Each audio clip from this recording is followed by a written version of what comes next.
Are you ready to continue a long story? Harry Potter and the Philosopher's Stone by J.K. Rowling. Chapter 2. The Vanishing Glass. Nearly 10 years had passed since the Dursleys had woken up to find their nephew on the front step, but Pivot Drive had hardly changed at all. The sun rose on the same tidy front gardens and lit up the brass number 4 on the Dursleys' front door. It crept into their living room, which was almost exactly the same as it had been on the night when Mr. Dursley had seen the fateful news report about the owls. Only the photographs on the mantelpiece really showed how much time had passed. 10 years ago, there had been lots of pictures of what looked like a large pink beach ball wearing different coloured bobble hats. But Dudley Dursley was no longer a baby, and now the photographs showed a large blonde boy riding his first bicycle, on a roundabout at the fair, playing a computer game with his father, being hugged and kissed by his mother. The room held no sign at all that another boy lived in the house too. Yet Harry Potter was still there, asleep at the moment, but not for long. His Aunt Petunia was awake, and it was her shrill voice which made the first noise of the day. "Up! Get up, now!" Harry woke with a start. His aunt rapped on the door again. "Up!" she screeched. Harry heard her walking towards the kitchen door and the sound of the frying pan being put on the cooker. He rolled onto his back and tried to remember the dream he was having. It had been a good one. There had been a flying motorbike in it. He had a funny feeling he'd had the same dream before. His aunt was back outside the door. "Are you up yet?" she demanded. "Nearly," said Harry. "Well, get a move on. I want you to look after the bacon, and don't you dare let it burn. I want everything perfect on Duddy's birthday." Harry groaned. "What was that?" His aunt snapped through the door. "Nothing, nothing." Dudley's birthday. How had he forgotten? Harry got slowly out of bed and started looking for socks. He found a pair under his bed and, after pulling a spider off one of them, put them on. Harry was used to spiders because the cupboard under the stairs was full of them, and that was where he slept. When he was dressed and went down the hall to the kitchen, the table was almost hidden beneath all of Dudley's birthday presents. It looked as though Dudley got the new computer he wanted, not to mention the second television and the racing bike. Exactly what Dudley wanted a racing bike was a mystery to Harry, as Dudley was very fat and hated exercise, except in course it involved punching somebody. Dudley's favourite punch bag was Harry, but he couldn't often catch him. Harry didn't look it, but he was very fast. Perhaps it's something to do with living in a dark cupboard, but Harry had always been small and skinny for his age. He looked even smaller and skinnier than he really was, because all he had to wear was old clothes of Dudley's, and Dudley was about 4 times bigger than he was. Harry had a thin face, knobbly knees, black hair, and bright green eyes. He wore round glasses, held together with a lot of sellotape because of all the times Dudley had punched him on the nose. The only thing Harry liked about his own appearance was a very thin scar on his forehead, which was shaped in the bolt of a lightning. He had had it as long as he could remember. The first question he could ever remember asking his Aunt Petunia was how he had gotten it. "In the car crash when your parents died," she said, "and don't ask questions." Don't ask questions. That was the first rule for a quiet life with the Dursleys. Uncle Vernon entered the kitchen as Harry was turning over the bacon. "Comb your hair," he barked by the way of a morning greeting. About once a week, Uncle Vernon looked over the top of his newspaper and shouted that Harry needed a haircut. Harry must have had more haircuts than the rest of the boys in his class put together, but it made no difference. His hair simply grew that way, all over the place. Harry was frying eggs by the time Dudley arrived in the kitchen with his mother. Dudley looked a lot like Uncle Vernon. He had a large pink face, not much neck, small watery blue eyes, and thick blonde hair that lay smoothly on his thick fat head. Aunt Petunia often said that Dudley looked like a baby angel. Harry often said that Dudley looked like a pig in a wig. Harry put the plates of egg and bacon on the table, which was difficult as there wasn't much room. Dudley, meanwhile, was counting his presents. His face fell. 36, he said, looking at his mother and father. "That's 2 less than last year. Darling, you haven't counted Aunt Marge's present. See here, it's under this big one from Mummy and Daddy." "All right, 37 then," said Dudley, going red in the face.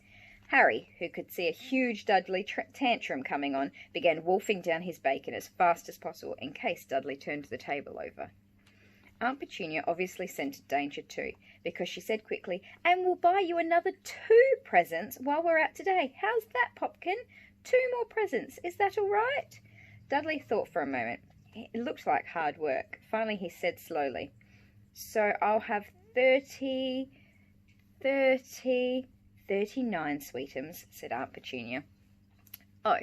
Dudley sat down heavy and grabbed the nearest parcel. "All right, then." Uncle Vernon chuckled. "Little Tyke wants his money's worth, just like his father. Attaboy, Dudley." He ruffled Dudley's hair.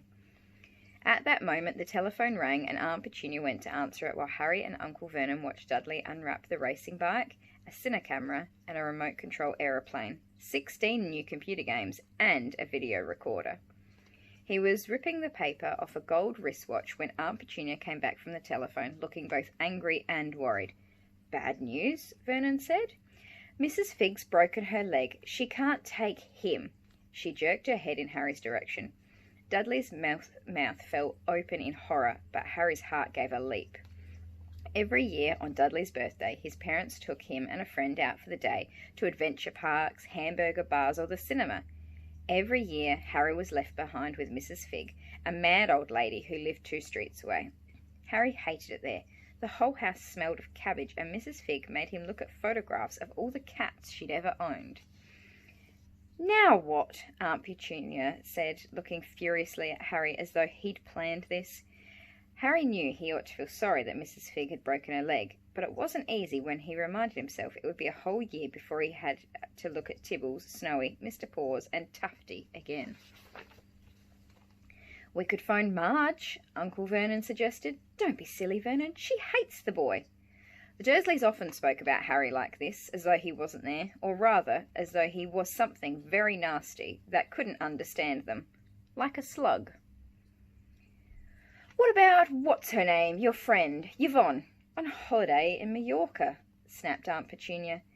"You could just leave me here," Harry put in hopefully. He'd been able to watch what he wanted on television for a change, and maybe even have a go on Dudley's computer. Aunt Petunia looked as though she'd swallowed a lemon. "And come back to find the house in ruins?" she snarled. "I won't blow up the house," said Harry, but they weren't listening. "I suppose we could take him to the zoo," said Aunt Petunia slowly, "and leave him in the car." "That car's new. He's not sitting in it alone."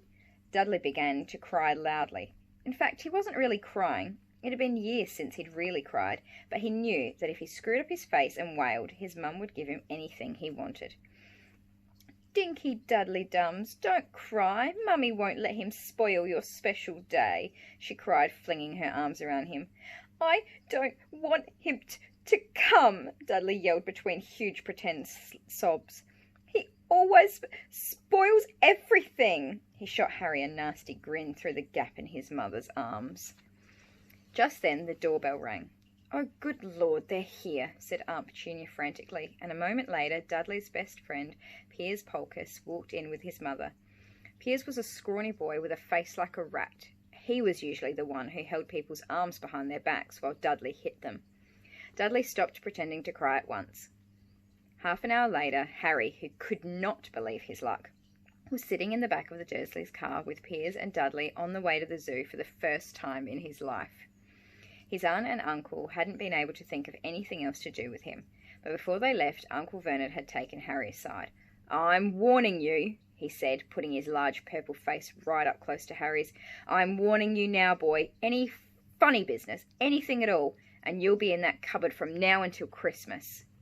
"Not going to do anything," said Harry, "honestly." But Uncle Vernon didn't believe him. No one ever did. The problem was, strange things often happened around Harry, and it was just no good telling the Dursleys he didn't make them happen. Once, Aunt Petunia, tired of Harry coming back from the barber's looking as though it hadn't been at all, had taken a pair of kitchen scissors and cut his hair so short he was almost bald, except for his fringe, which she left to hide that horrible scar. Dudley had laughed himself silly at Harry, who spent a sleepless night imagining school the next day, where he was already laughed at for his baggy clothes and sellotaped glasses. Next morning, however, he'd gotten up to find his hair exactly as it had been before Aunt Petunia had sheared it off. He had been given a week in his cupboard for this, even though he had tried to explain that he couldn't explain how it had grown back so quickly. Another time, Aunt Petunia had been trying to force him into a revolting old jumper of Dudley's, brown with orange bobbles. The harder she tried to pull it over his head, the smaller it seemed to become, until finally it might have fitted a glove puppet, but certainly wouldn't fit Harry. Aunt Petunia had decided that it must have shrunk in the wash, and to his great relief, Harry wasn't punished. On the other hand, he'd gotten into terrible trouble for being found on the roof of the school kitchens. Dudley's gang had been chasing him as usual, when, as much to Harry's surprise as anyone else's, there he was, sitting on the chimney. The Dursleys had received a very angry letter from Harry's headmistress, telling them Harry had been climbing school buildings, but all he tried to do, as he shouted at Uncle Vernon through the locked door of his cupboard, was jump behind the big bins outside the kitchen doors.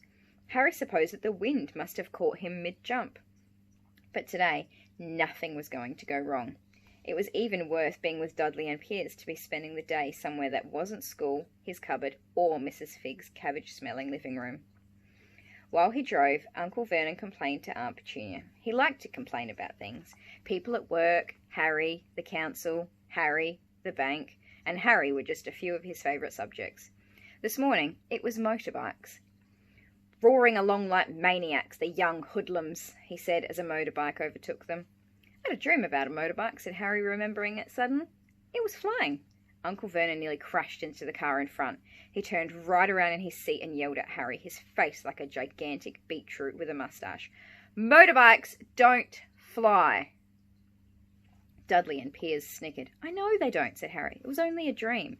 But he wished he hadn't said anything. If there was one thing the Dursleys hated even more than his asking questions, it was his talking about anything acting in a way it shouldn't, no matter if it was a dream or even a cartoon. They seemed to think he might get dangerous ideas.